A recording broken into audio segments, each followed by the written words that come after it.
Assalamualaikum warahmatullahi wabarakatuh. Alhamdulillahi wa kafa. Wassalatu wassalamu ala rasulillahil mustafa wa ala alihi wa sahbihi wa dhurriyyatihi wa ummatihi wa man wafa. Amma ba'd. فيا أحباب الله وأحباب رسوله صلى الله عليه وسلم أوصي نفسي وإياكم بتقوى الله فقد فاز المتقون فلا تموتن إلا وأنتم مسلمون فقال تعالى يا أيها الذين آمنوا اتقوا الله حق تقاته ولا تموتن إلا وأنتم مسلمون. Hadirin, kita bermohon pada Allah Subhanahu wa taala semoga seluruh rangkaian ibadah yang telah kita tunaikan sampai detik ini, siam kita, qiyam kita, ruku', sujud, interaksi dengan Al-Qur'an, ibadah maliyah, infak, sedekah, zakat kita, seluruhnya diterima oleh Allah Subhanahu wa taala dengan penerimaan terbaik insyaallah. Hadirin sekalian, seperti diketahui dan telah viral di setiap masa bahwa tujuan utama kita diperintahkan menunaikan ibadah siam Ramadan itu Allah tegaskan di penghujung ayat 183 surah Al-Baqarah, la'allakum tattaqun, supaya takwa kalian meningkat, supaya kalian bertransformasi, kata Allah, menjadi pribadi yang semakin bertakwa. Hadirin, takwa itu diksinya serta derivasinya di dalam Al-Quran setidaknya disebutkan sebanyak 115 kali. Dan cabangnya begitu beragam. Di antara sekian makna takwa itu, ada yang terkait erat dengan petunjuk Allah yang menginginkan manusia mengetahui tujuan hidupnya. Apa sesungguhnya yang dijalani manusia di muka bumi ini? Kemana dia akan kembali? Seperti apa dia merencanakan kurikulum hidupnya dari mulai berkehidupan baligh itu sampai kembali kepada Allah Subhanahu wa taala. Di antara ayat Al-Qur'an yang mengisyaratkan makna ini, kita simak di Quran surah ke-59 Al-Hasyr misalnya di ayat ke-18 itu. Allah tekankan khususnya pada setiap insan yang beriman.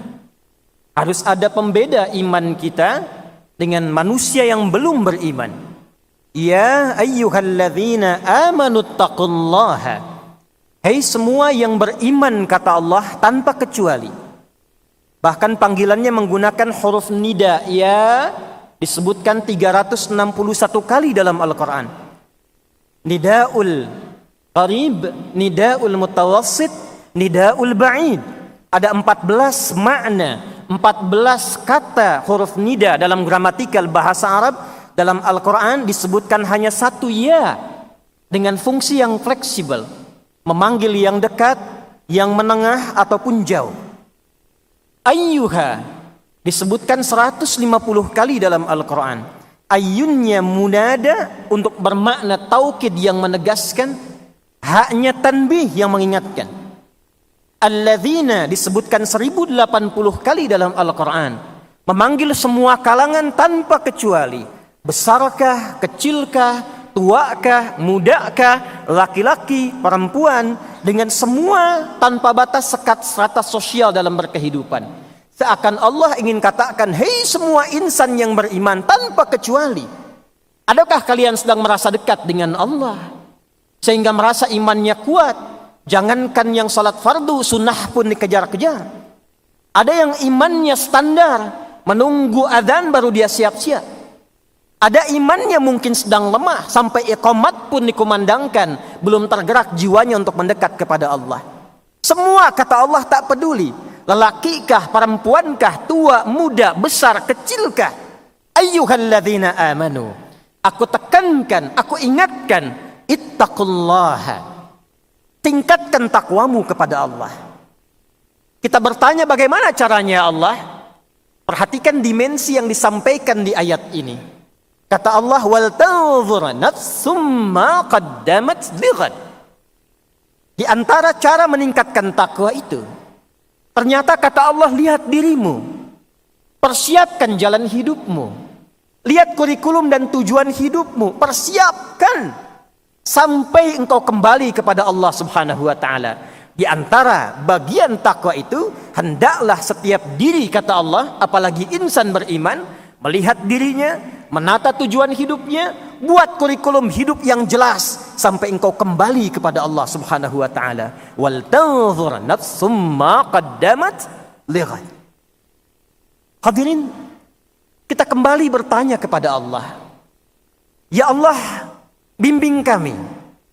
Bagaimana cara memetakkan hidup kami supaya benar sampai kembali kepadamu? Tunjukkan kepada kami seperti apa kurikulum hidup yang benar kami titi sampai pulang menghadapmu. Sehingga sampai malam ini kita bisa merenungkan. Jangan-jangan sampai detik ini, di Ramadan kesekian dalam episode kehidupan kita, jangan-jangan tujuan hidup kita belum senafas dengan apa yang Allah inginkan. Belum terang seperti apa yang Quran bimbingkan. Maka kita bertanya, ya Allah, tunjukkan kepada kami seperti apa tujuan hidup yang benar itu. Maka setidaknya hadirin, ada dua hal pokok dalam Al-Quran yang sangat ditekankan kepada setiap manusia, terlebih insan beriman, agar betul-betul menjaga dua pokok ini, karena inilah akar dari semua tujuan berkehidupan kita. Tidak diciptakan manusia kecuali untuk mewujudkan dua tujuan pokok ini. Secara cepat dengan keterbatasan waktu kita. Pertama, Quran surah ke-51 Adz-Dzariyat di ayat yang ke-56. Allah berfirman, A'udzu billahi minasyaitonir rajim. Bismillahirrahmanirrahim. Wa ma khalaqtul jinna wal insa illa liya'budun. Wa ma khalaqtul jinna wal insa, dan tidaklah, kata Allah, aku ciptakan jin dan manusia itu illa liya'budun, kecuali untuk menjadikan semua aktivitasnya, kegiatan hidupnya sebagai ibadah, sebagai penghambaan kepadaku. Jadi yang pertama hadirin, ternyata hadirnya kita ke dunia ini, diciptakannya kita sampai berkehidupan di detik ini, tujuan pokoknya pertama untuk menghamba kepada Allah Subhanahu wa taala. Kita ini hamba.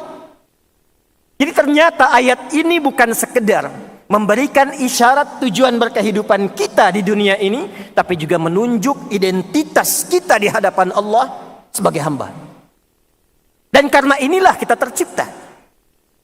Ada persoalan besar ketika makhluk bernama Azazil dari kalangan jin yang sangat dihormati di alam langit, bahkan sampai malaikat pun menghormatinya.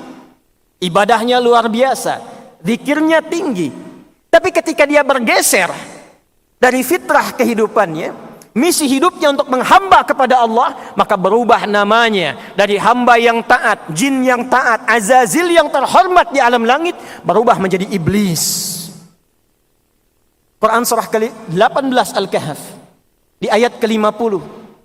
Wa idh qulna lil malaikati isjudu li adama fasajadu illa iblis. Siapa iblis itu? Kana minal jinni fa fasaqa an amri rabbi.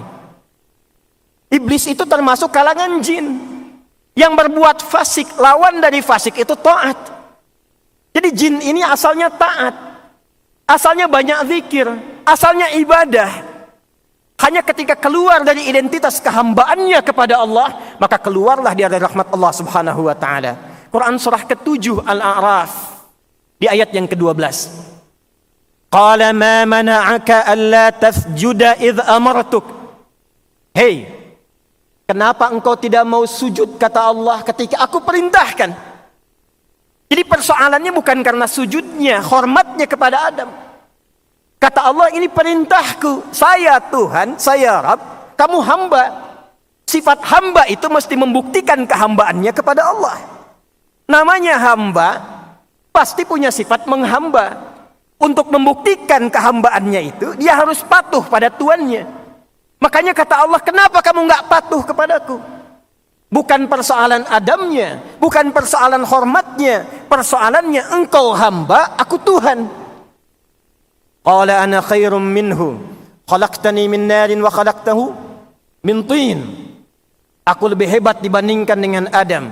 Kau ciptakan aku dari api, kau ciptakan Adam dari tanah. Tidak level, tidak layak. Yang diciptakan dari materi yang lebih hebat, hormat kepada yang lebih rendah. Qala fakhruj, keluar. Keluar dari penghambaan kepada Allah dan ancamannya tinggi. Karena itulah hadirin, misi pertama diutusnya semua rasul. Dari mulai Nabi Nuh alaihi salam. Karena Adam Nabi, Nuh diutus pada kalangan umat pertama. Sampai Nabi Muhammad sallallahu alaihi wasallam, misi yang paling utama, yang paling pokoknya menerangkan, mengingatkan kembali penghambaan kita kepada Allah Subhanahu wa taala. Jangan sampai tidak sadar sampai detik ini bahwa kita itu hamba. Kita akan pulang. Kita akan meninggal dan mempertanggungjawabkan penghambaan kita di hadapan Allah Subhanahu wa taala. Karena itulah untuk membuktikan penghambaan kita kepada Allah, diperintahkanlah dengan turunan dari ibadah itu yang diantaranya disebut dengan salat. Dan jangan salah Pak, Ibu. Semua nabi salat. Semua rasul salat. Nabi Musa ketika diperintahkan oleh Allah saat menerima risalah, itu kalimatnya terikat penghambaan kepada Allah dengan salat. Quran surah ke-20 Taha ayat yang ke-14. Innani anallah la ilaha illa ana fa'budni. Kata Allah, saya tegaskan saya Allah. La ilaha illa ana, enggak ada Tuhan yang layak dipertuhankan kecuali saya. Ketika engkau mempertuhankan saya, kata Allah, engkau hamba. Fa'budni, maka buktikan penghambaanmu dengan menyembahku. Bagaimana caranya ya Allah? Wa aqimis salata li dzikri. Tunaikanlah salat supaya engkau ingat engkau itu hamba. Karena itu Nabi Musa salat. Nabi Isa salat. Wa ja'alani mubarakan aynama kuntu wa awsani bis salat. Nabi Zakaria salat. Quran surah ketiga ayat 38 sampai 39. Ayat 39-nya, fanadatul malaikatu wa huwa qa'imun yusalli fil mihrab. Nabi Ismail, kakek moyangnya Nabi Muhammad SAW ke-29 salat, bahkan minta keluarganya salat. Wa kana ya'muru ahlahu bis salah. Quran surah 19 ayat ke-55. Dan tahukah Anda, saya, kita semua, Nabi Muhammad SAW menerima perintah salat itu kalimatnya dengan hamba. Statusnya hamba bukan rasul. Statusnya hamba bukan nabi. Quran surah ke-17 ayat yang pertama. Subhanalladzi asra bi'abdihi, bukan binabiyhi, bukan birasulihi, bi'abdihi lailan minal masjidil haram ilal masjidil aqsa alladzi barakna haulah. Karena itu di syarahnya Sahih Muslim nomor 162 itu perjalanan menuju Allah sampai menerima perintah salat untuk menegaskan status kita sebagai hamba. Karena itulah dalam salat kita menegaskan diri kita hamba. 17 kali kita bacakan iyyaka na'budu wa iyyaka nasta'in. Apa kaitan dengan siam Ramadan? Di antara rangkaian ayat puasa itu ada satu ayat yang mengingatkan kembali untuk sadar saat Ramadan kita ini hamba. Al-Baqarah ayat 186. Ayat puasa terangkai dari ayat 183 sampai 187. Di ayat 186-nya status kita diingatkan lagi oleh Allah Subhanahu wa taala. Wa idza sa'alaka 'ibadi 'anni fa inni qarib. Ujibu da'watad da'i idza da'an falyastajibuli wal yu'minu bi la'allahum yarshudun. Dan Muhammad sallallahu alaihi wasallam, jika ada di antara hamba-hambaku bertanya padamu untuk berdoa, minta, mohon padaku. Ini ayat menengahi pertengahan ayat Ramadan. Seakan memberi pesan kepada kita sebagai penutup tausiah ini. Coba renungkan diri kita sampai Ramadan ini. Temukan hakikat kehidupan kita. Jangan-jangan selama ini sukses dunianya, Masya Allah. Hartanya luar biasa. Ada yang menyebut dengan crazy rich. Mobilnya, rumahnya mewah, karirnya sukses, kedudukan tinggi. Tapi nggak sholat, nggak punya nilai di hadapan Allah. Anda ilmu tinggi, nggak sholat, nggak ada nilai di hadapan Allah. Jabatan tinggi, nggak sholat, nggak punya nilai di hadapan Allah. Karena itu setan, hadis Muslim, nomor hadis 81 dari sahabat Abu Hurairah radhiyallahu taala anhu qala Rasulullah sallallahu alaihi wasallam, "Idza qara ibnu Adam as-sajdata fasajada, i'tazala asy-syaitanu faqala wailul li." Di Sunan Ibnu Majah, wailah. Kalau ada anak Adam kemudian baca surat As-Sajdah kemudian sujud dia, setan lalu menepi dan dia menangisi dirinya berkata, celaka aku, celaka aku. Umir ibnu Adam liyasjuda fasajada fadakhala al-jannah ay falahul jannah wa umirtu an asjuda fa abaitu fa alayya an-nar. Anak Adam disuruh sujud, dia sujud, selamat, dia masuk surga. Aku dulu pernah diminta menghamba kepada Allah untuk sujud, aku menolak, maka bagiku neraka. Karena itu hadirin, jaga salat. Karena status ini akan menentukan keadaan kita di hadapan Allah Subhanahu wa taala. Al-farqu bainal mu'min wal kafir tarkus shalah. Kata Nabi, perbedaan utama insan beriman yang taat dengan orang yang ingkar di hadapan Allah itu salatnya. Wa qala Rasulullah sallallahu alaihi wasallam, "Inna awwala ma yuhasabu bihi al-'abdu yawmal qiyamati as-shalah. Idza salahat salahal jasadu kullu, salaha sa'iru 'amali, wa idza fasadat fasada sa'iru 'amali." Amal pertama yang akan dihisab oleh Allah di hari kiamat kelak adalah salatnya. Jika salatnya benar, maka indikator baik untuk semua amal lainnya. Tapi jika salatnya bermasalah, maka ada masalah besar untuk amalan-amalan yang lainnya. Karena itu mari kita tingkatkan salat kita di bulan Ramadan ini. Dan kabar baiknya kami tutup. Nabi SAW menyampaikan dalam hadis sahih Muslim nomor hadis 700 yang ke-60. Al-Bukhari nomor hadis 1910 an Abi Hurairah radhiyallahu taala anhu qala Rasulullah sallallahu alaihi wasallam, man shama ramadhana imanan wa ihtisaban ghufira lahu ma taqaddama min dhanbi ay wa man qama ramadhana imanan wa ihtisaban ghufira lahu ma taqaddama min dhanbi.